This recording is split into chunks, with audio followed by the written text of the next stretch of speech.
పొంగునూరు నియోజకవర్గంలో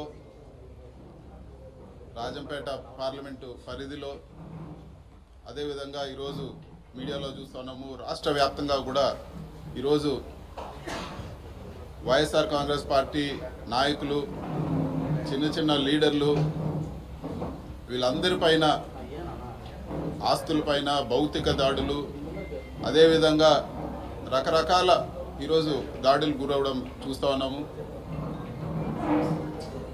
ఇది చాలా దారుణమైన పరిస్థితి. మరీ ముఖ్యంగా పొంగునూరు నియోజకవర్గంలో ఎప్పుడూ లేని కొత్త సంస్కృతికి ఈరోజు తెరలేపుతా ఉన్నారు.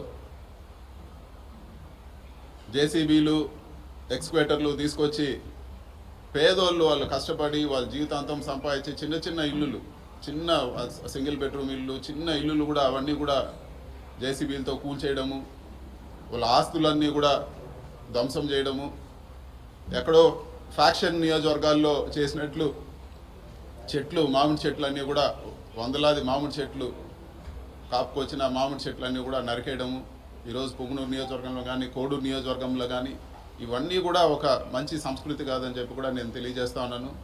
రాజకీయంగా అంటే ఏదైనా రాజకీయాల్లో ఎలక్షన్లప్పుడు రాజకీయంగా కొట్లాడలే కానీ చిన్న చిన్న వాళ్ళపైన వచ్చి వాళ్ళ ఆస్తులపైన ఈరోజు వాళ్ళ కుటుంబ సభ్యులపైన వాళ్ళ వెహికల్స్ కానీ లేకపోతే ఇంకా కూడా దారుణమైన విషయం ఏమంటే పొంగునూరు నియోజకవర్గంలో పేదవాళ్ళు ఆవులు మేపుకొని బతికే వాళ్ళు ఆవులు దొంగతనం చేసి తీసుకెళ్ళిపోవడము, కళ్యాణ మండపాలు కూల్చడము, ఈరోజు దారులు ఇవ్వకుండా అడ్డగించడం, ఇన్ని కూడా ఘోరంగా జరుగుతూ ఉన్నాయి. వీటన్నిటిని కూడా ఈరోజు పరామర్శించడానికి పోదామంటే కూడా ఈరోజు పోలీసుల పైన ఒత్తిడి తీసుకొచ్చి హౌస్ అరెస్టు చేయడం జరిగింది. ఒక ఎంపీగా నా నియోజకవర్గంలో తిరగడానికి కూడా ఈరోజు నా నియోజకవర్గ ప్రజల్ని కలవడానికి కూడా ఈరోజు రెస్ట్రిక్షన్స్ పెట్టి తిరగనీయకుండా, ఇది వరకు షెడ్యూల్ పెట్టుకుంటే పోలీసు వారు ఇంకొన్ని రోజులు పోనీయండి సార్, ఎలక్షన్ అయింది ఇప్పుడే కొన్ని రోజులు పోనీయండి అని, మరి ఈరోజు కూడా హౌస్ అరెస్ట్ చేసి ఆపాల్సిన అవసరం ఏముందని చెప్పి కూడా నేను అడుగుతా ఉన్నాను. ఖచ్చితంగా ఇవన్నీ కూడా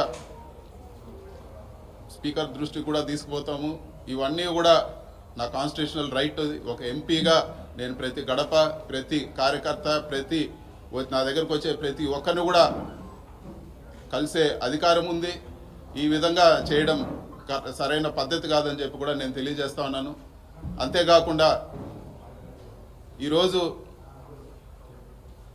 సీట్లు తక్కువ వచ్చిండొచ్చేమో కానీ 40% మంది ఈరోజు రాష్ట్రంలో 40% మంది వైఎస్ఆర్సీపీకి ఓటేశారు. అంటే ఈ 40% మందిని రాష్ట్రం నుంచి పంపించేస్తారా? ఈ 40% మంది ఓటేసిన వాళ్ళందరిపైన మీరు దాడులు చేస్తారని చెప్పి కూడా నేను అడుగుతాను. ఇది సరైన పద్ధతి కాదు, ఇది సరైన పద్ధతి కాదు. ఇలాంటి దాడులు, ఇలాంటి చర్యలు మంచి పద్ధతి కాదని చెప్పి కూడా నేను తెలియజేస్తాను. అధికారము ఎప్పుడు కూడా ఎవరు కూడా శాశ్వతం కాదు. రాష్ట్రంలో ఎన్నోసార్లు పార్టీలు వచ్చినాయి పోయినాయి కానీ ఇలాంటి సంస్కృతి రాష్ట్ర వ్యాప్తంగా ఇది ఒక కొత్త ఒరవడికి తెరలేపారు.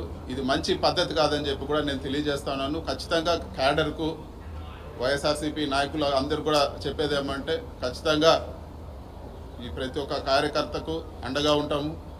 సాయశక్తుల ఏ ఇబ్బంది వచ్చినా కూడా ప్రతి ఒక్కరు కూడా అండగా ఉంటామని చెప్పి కూడా ఈరోజు మీడియా ముఖంగా నేను తెలియజేస్తున్నాను.